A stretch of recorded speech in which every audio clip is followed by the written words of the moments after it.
everyone, welcome back to Let's Talk. My name is John, and today we're going to be counting down the worst of 2023. And this is going to be a combination video of not just 4K Blu-rays or any type of physical media, but it's also going to include theatrical releases and just things that really disappointed me in 2023 in the world of film. And this is going to be coming out before my top 10 films of 2023, but after my top 10 4K Blu-rays of 2023. I thought we'd put the worst in the middle, and I always feel a little bit guilty doing a worst list. You know, I really would say this is more of a disappointment. There was nothing that really came out this year that just outright offended me. I feel like a lot of people pour their hearts and souls into this, so I don't really feel too good talking crap about this stuff. But on the other hand, I do want to let you guys know what I thought was the absolute worst of the year, so maybe you guys could avoid it, save yourself some money, and some stuff really deserves to be called out. And the first thing that we're going to start off at number 10 is Best Buy not releasing physical media anymore in stores or online starting, we think, in February.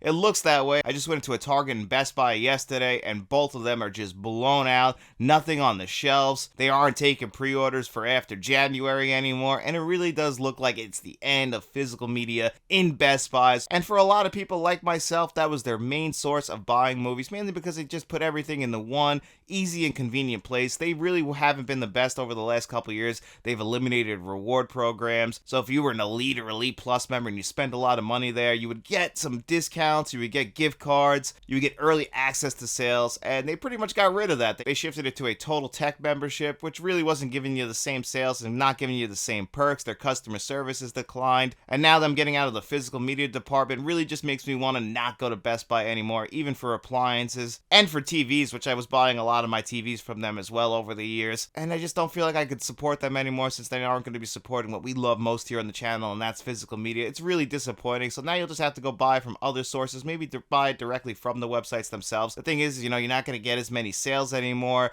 You know, those exclusive steelbooks look like they have shifted to Walmart and Amazon, which I really appreciate. We were worried about that because Best Buy has given us some great exclusive steelbooks over the years, but it just looks like they're going to be shifting that to other stores, and we can really appreciate that. So no harm, no loss. Unfortunately, this will be the end of Best Buy as we know it, and for going into stores and collecting physical media is kind of disappointing. It's been going towards online only. It's not a big deal. I buy all my stuff online anyway, but we're losing that. Walking into a store, being able to walk up to a shelf, look at what you want, pull it off, look at the artwork, and then put it back if you don't like it. You know, we're going to lose that now. Now you don't really get to experience the full-fledged artwork until you get it in person. And I bought an exclusive steelbook from them pretty recently, the Point Break 4K steelbook, which I thought was the best of 2023, but pictures didn't do that any justice. It wasn't until you saw it in person that you really got to experience how beautiful that steelbook is. But if you're just looking at it online, it's not the same. You want to be able to walk into a store, pick it up off the shelf, and look at it. And that's the big thing that we lost here in 2023. And at number 9, most disappointing thing about 2023 is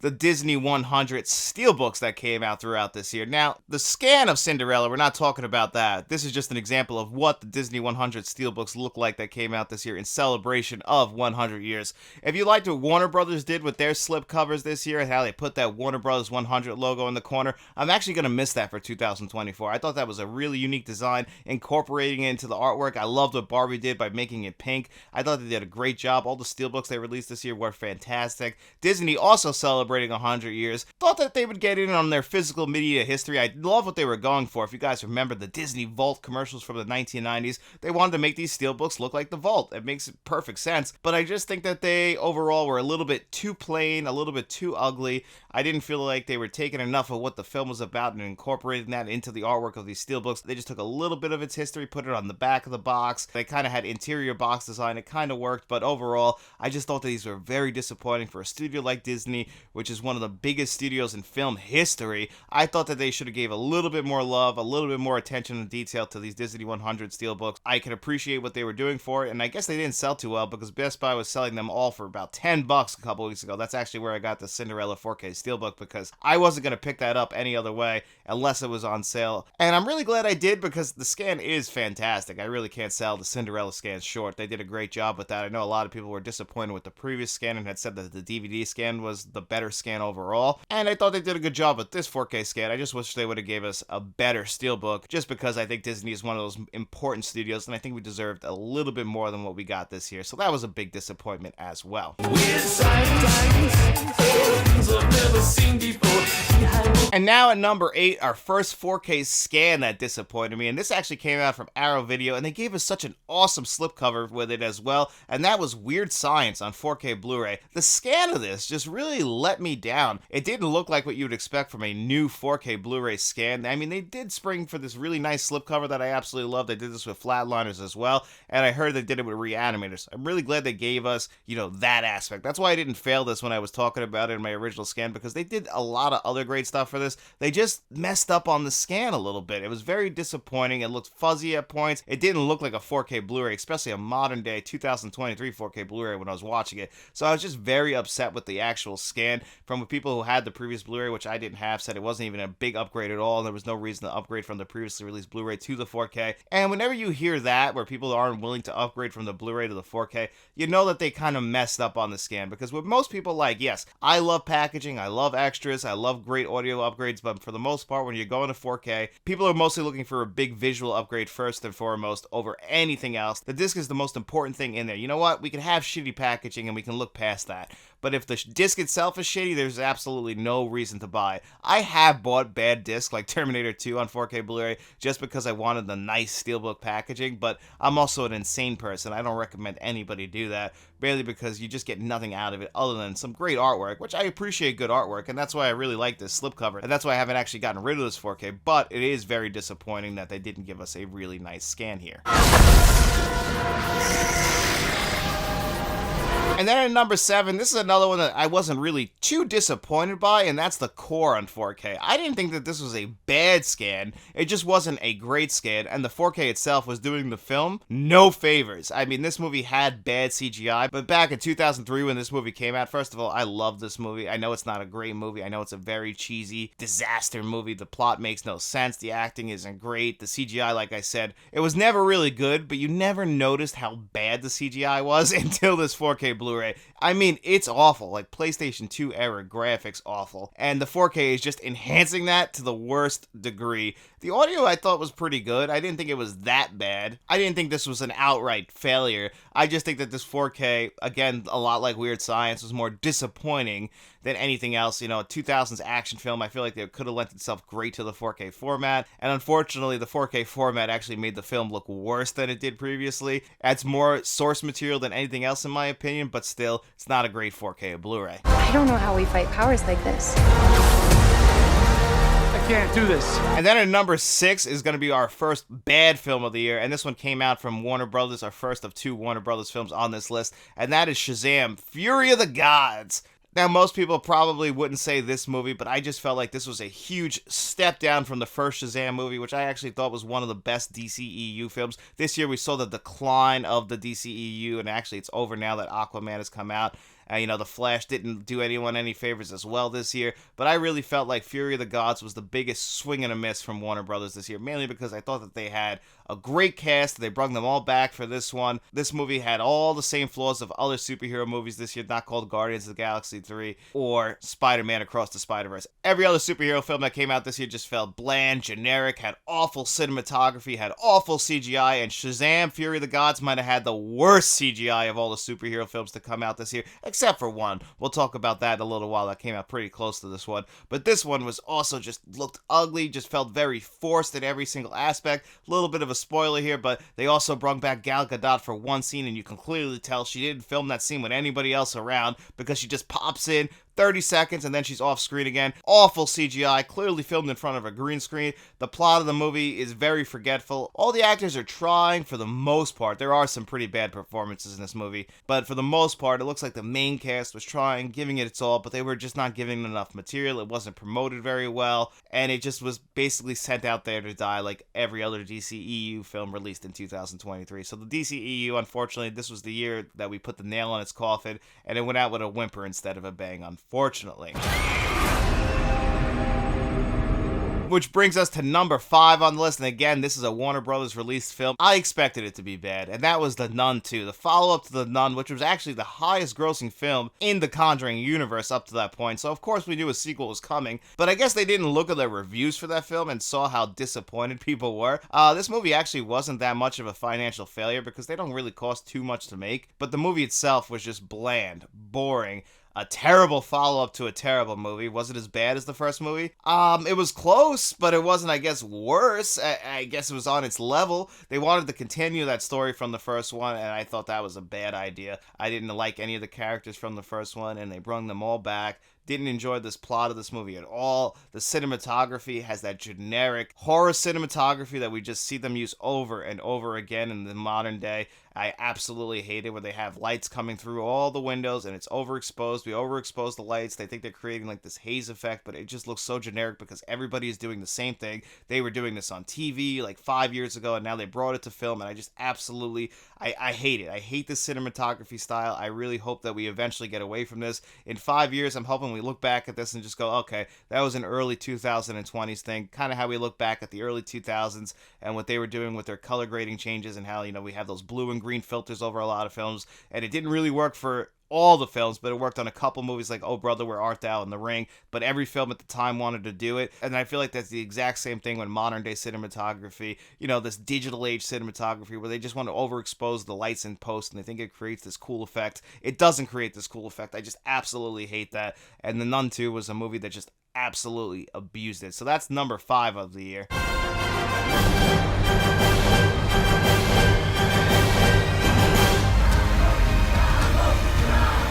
And in number 4, it's kind of a tie between the Superman 4K box set and the Rocky 4K box set. Both of these came out early in 2023, and the Superman box set I think is a little bit better than the Rocky box set. Both of these aren't failures. The problem is that the scans that are inside of these are all inconsistent. Superman was known for having a bad 4K scan, and that was the one that was included in here. The best scan in this box set is Superman 3. Superman 4 is probably the second best, but the first two Superman, which are the most popular Superman movies, are both not the greatest scans. 2 is fine, but 1 is just not that good at all. 2, it's nice that we get both scans of that film, both cuts of that film, because I know a lot of people prefer the Donner cut. I'm one of those people, so it was really nice that they gave that to us. They also had a really nice collector's edition release of this. I actually like this box set as far as the packaging goes. I like that each of them have their individual casing. I know a lot of people don't really like that, mainly because it, like, you lose space on your shelf because of that, but I like that. I always will prefer that over, you know, with this, where they pack it all in the one package, where, you know, it looks nice on your shelf, it saves some space. I feel like I would prefer something a little bit more in line with this. Now, what makes the Rocky 4K box set disappointing is not only are all the scans all over the place, I feel like the Rocky 1 scan is the worst in here,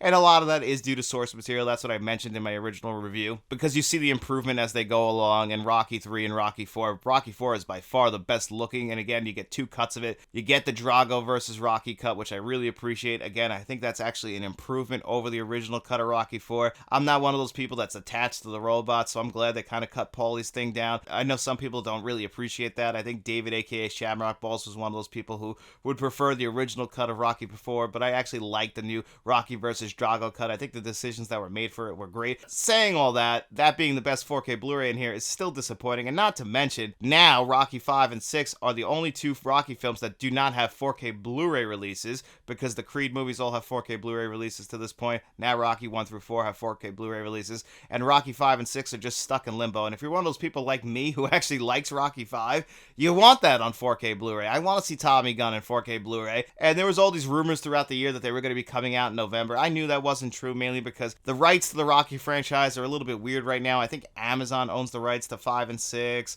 whereas Warner Brothers owns the rights to 1, 2, 3, and 4. I'm not exactly 100% sure, so don't quote me on that. I just know that the problem is the rights issues. I know that Sylvester Stallone is having issues with the studios and who owns them, because he doesn't own any rights to any of his films, even though they're pretty much his baby, but he did sell them off to the producers, so it is their right. It's a really complicated issue, so that's a little bit disappointing. So hopefully one day we get Rocky 5 and 6 on 4K Blu-ray. It's just very strange that right now those are the only 2 that we don't have. So both of those aren't bad, but very disappointing releases this year. Watch it! And then at number 3, I got Mean Streets on 4K Blu-ray. Again, this was getting overhyped as being one of the worst 4K Blu-rays ever released before anyone actually saw it. A couple people saw it and said, oh, they really did this movie dirty. They changed the color timing on it. It didn't look that great. And you know what? It's at number 3 because, yes, it doesn't look amazing. It's not the biggest upgrade you've ever seen, but it's still the best way to view Mean Streets on 4K Blu-ray. It's still the best version of Mean Streets. I just think for, like, a lot of people, we expected a little bit more. It was coming out from the Criterion Collection. It was approved by Martin Scorsese. Apparently, this is how he wanted the film to be seen.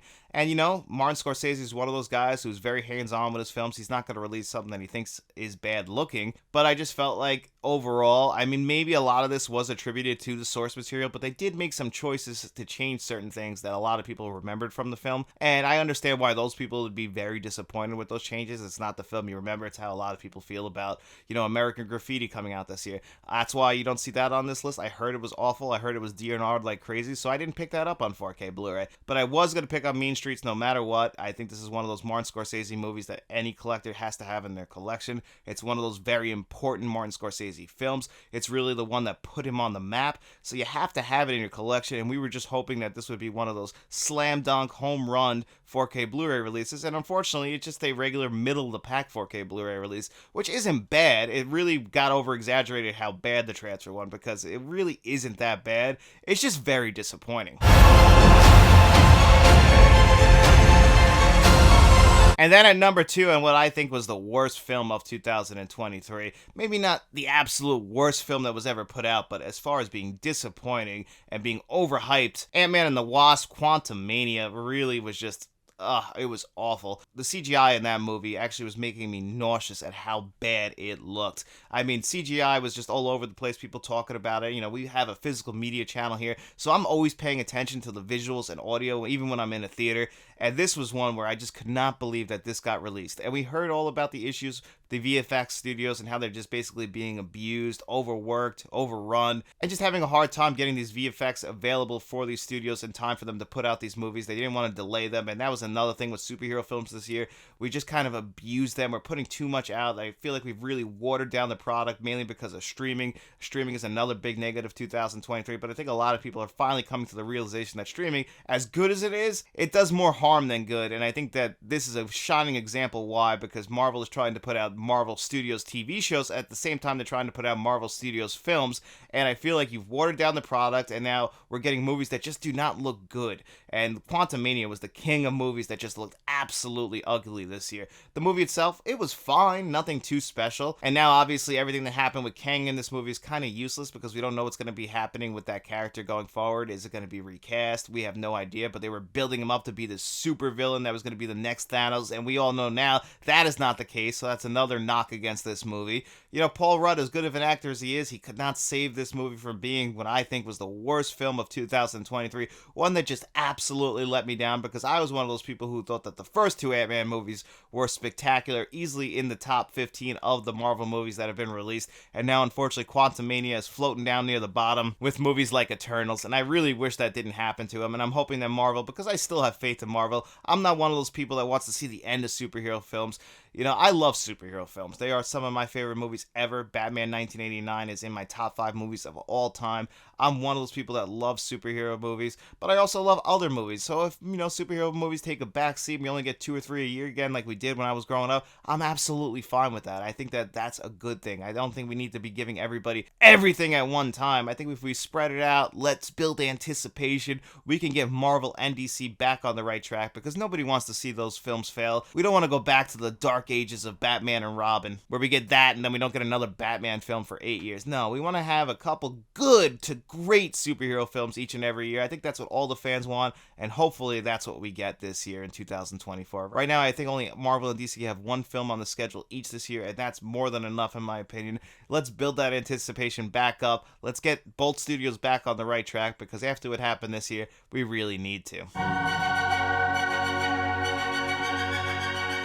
And at number 1, what I thought was the worst 4K Blu-ray release of the year was Krzysztof Kieslowski's 3 Colors Trilogy coming to 4K Blu-ray, courtesy of the Criterion Collection. Now, the 3 Colors Trilogy is one of my favorite trilogies of all time. I love these movies. I watch them every single year almost. And they're not movies for everyone. They're really tragic movies. They are interconnected in its own certain way, but they're very, very sad, but they are just so well made, incorporating the colors of each film, whether it be 3 colors red, blue, or white, into the movies themselves. These all came out, I think, within a year and a half of each other, and I just think it's one of the greatest film trilogies of all time. So when this came out on 4K Blu-ray, this was a gift from my wife for Valentine's Day. I couldn't wait. I watched them all, and as soon as I put the first one in, I was immediately disappointed. This is where changing the color timing of a 4K Blu-ray is very, very, very disappointing. This is not how I remembered these films. Now, I had people arguing with me saying, like, no, this is how they were originally designed. This is how they looked back in the theaters. Now, Krzysztof Kieslowski has since passed away, so there's no way to confirm what the look of the movies are that he would like.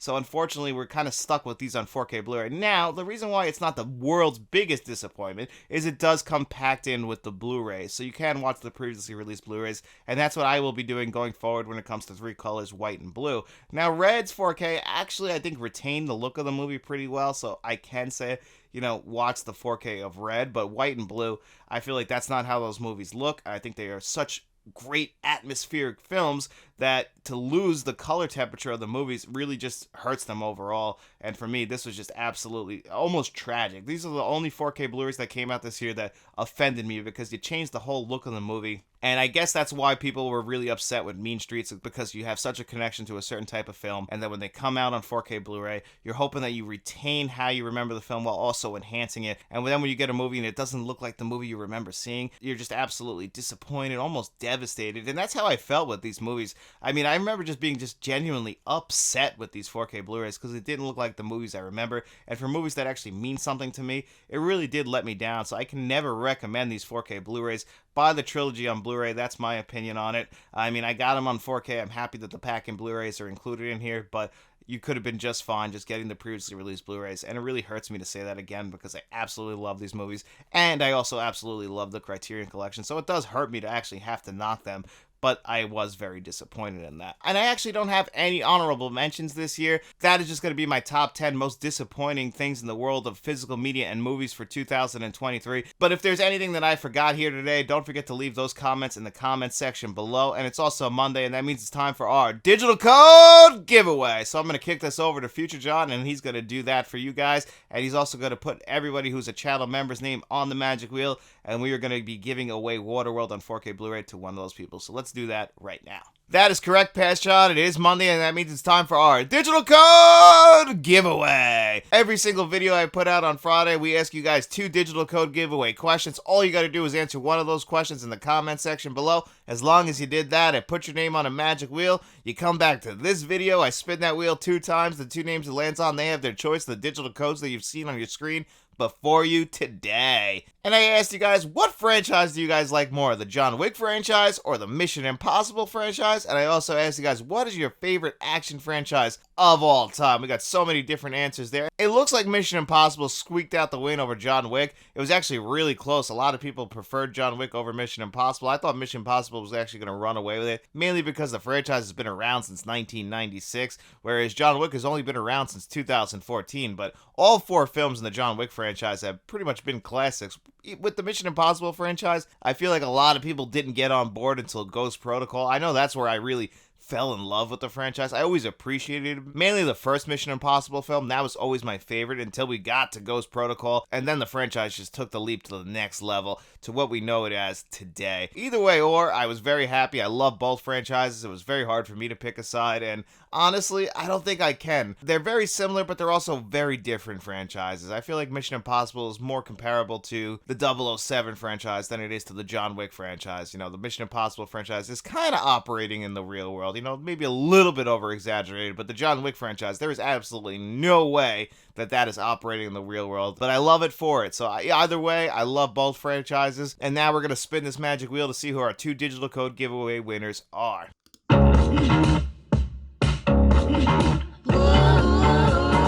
Taking the elevator, going up. Got a lot of ground to cover, and I'm in love with the good life. Can't give it up. Make it to the top, keep climbing. I wanna live it up. The good life. I'm coming up, I'm coming up. All right, Mo, gonna remove you. Spin again. Whoa, taking the elevator, going up. Got a lot of ground to cover, and I'm in love with the good life.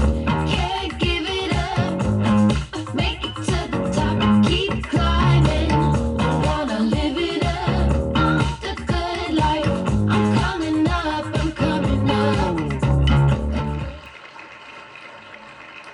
Alright, congratulations Kimmy the Guy and Mo Kimushi. I hope I'm pronouncing your guys' last names right. You guys have both been entering into the digital code giveaway for a very long time, at the bare minimum of a year. It probably is more than that. I think you guys have won before, but I'm not 100% sure on that. Either way, you guys know how this works. Reach out to me, my email address, letstalkentmt@gmail.com, or you can always reach out to me at Twitter/X, Instagram, or Facebook. Direct message me and let me know which of the digital codes you want. As long as the other winner doesn't take that digital code is all yours. And we also have our members giveaway that we're going to be doing right here, right now, where we'll be giving away Waterworld in this beautiful Arrows Collector's Edition 4K Blu-ray. So if you are a friend of the channel, a producer of the channel, or a director of the channel, if you guys want to join any of those tiers for next month's giveaway, where we'll be giving away The Lost Boys on 4K Blu-ray, you guys can click that link in the description below, but it's no pressure at all. We just like to do a giveaway for our channel members. We're going to try to do one each and every single month. They all might not be as nice as Waterworld, but we want to give our members a giveaway for really helping to support the channel financially. It really means the world to us, but don't feel any pressure, guys. You know, if you don't got any money to toss away, the best way to help us out is just simply by liking, subscribing, sharing, turning notifications on, just getting the word out there. But for the people who take that extra step, we are going to be giving away Waterworld, and let's see who our lucky winner is right now.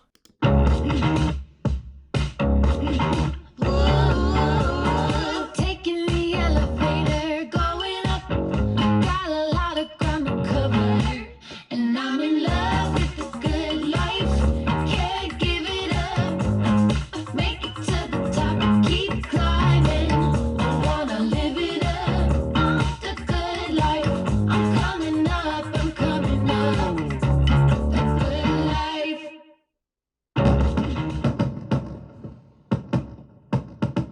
And there you have it. John Doe Juggalo is this month's lucky winner of Waterworld on 4K Blu-ray, and I think he actually told me he already has this, so I'll talk to him in private about that. But John Doe Juggalo, make sure you reach out to me as well, so I can send this bad boy over to you, and we can talk a little bit about Waterworld on 4K Blu-ray. But just remember, guys, if you want to join those ranks, don't forget to click that link in the description below. I hope you guys had a great New Year's Eve. I hope you guys are ready for a brand new year, a new year here on Let's Talk. We have a lot coming up for you guys in the next couple of months that we're really excited about. January is a little bit of a slow month for new releases in physical media, but we'll still have plenty of old reviews. Whatever new reviews are coming out, we'll have plenty of those. We'll have new movie reviews. We'll have my best movies of 2024 coming out this week. My wish list for 2024. We'll have plenty of great videos coming your way, so make sure you guys are subscribed to the channel. And also, guys, I just want you guys to have a great day. Enjoy the rest of your week. Enjoy the new year. Hopefully all your dreams come true. We'll be seeing you around.